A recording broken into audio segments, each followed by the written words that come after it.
এবং যে আয়োজন করছে সে হলো আমাদের ছোট ভাই আশরাফুল ইসলাম। তার মনের অনুভূতি একটু আমরা জানতে চাই, তার কাছে কেমন লাগছে। আসসালামু আলাইকুম। আমার মনের অনুভূতিটা মানে বলে প্রকাশ করার মতো না, যে ব্রাহ্মণবাড়িয়া জেলার শীর্ষস্থানীয় উলামায়ে কেরাম আমাদের বাড়িতে এসে এবং আমাদের গ্রামটাকে ওনাদের পায়ের কদম ফেলে ধন্য করেছে, তার জন্য আমি মানে অন্তর থেকে কীভাবে মানে ধন্যবাদ জানাবো এবং মানে আমার মনে অনুভূতিটা কীভাবে প্রকাশ করব সেই ভাষাটুকু আমার কাছে নেই।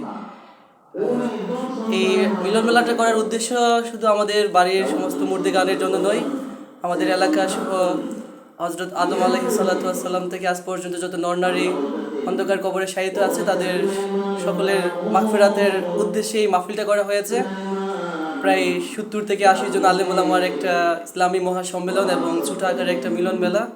এখানে প্রধান মুরব্বী ছিলেন আল্লামা মুফতি মোবারকুল্লাহ সাহেব এবং আল্লামা শেখ হাফেজ ইমরান সাহেব, আরও বিভিন্ন ওলামায়ে কেরামগণের একটা মিলন মেলা ছিল। আমরা সুন্দরভাবে এবং সম্পূর্ণ করে প্রায় শেষের পর্যায়ে অল্প কিছুক্ষণ পরে আমাদের আখিরি মোনাজাতের মাধ্যমে আজকের এই মিলন মেলা এবং ইসলামী মহাসম্মেলন সমাপ্তি হবে। আমি আমার অন্তঃস্থল থেকে ধন্যবাদ জানাচ্ছি আমার অত্যন্ত শ্রদ্ধেয় ভাই, ওনাকে ধন্যবাদ জানাচ্ছি এবং সাথে আমার সাথে যারা আমাকে সহযোগী করেছে, আমার বিভিন্ন কাজে আমাকে সাহায্য করেছে, তাদেরকে আমি অন্তঃস্থল থেকে ধন্যবাদ জানাই। তাদের সবাইকে আমি মোবারকবাদ জানাই।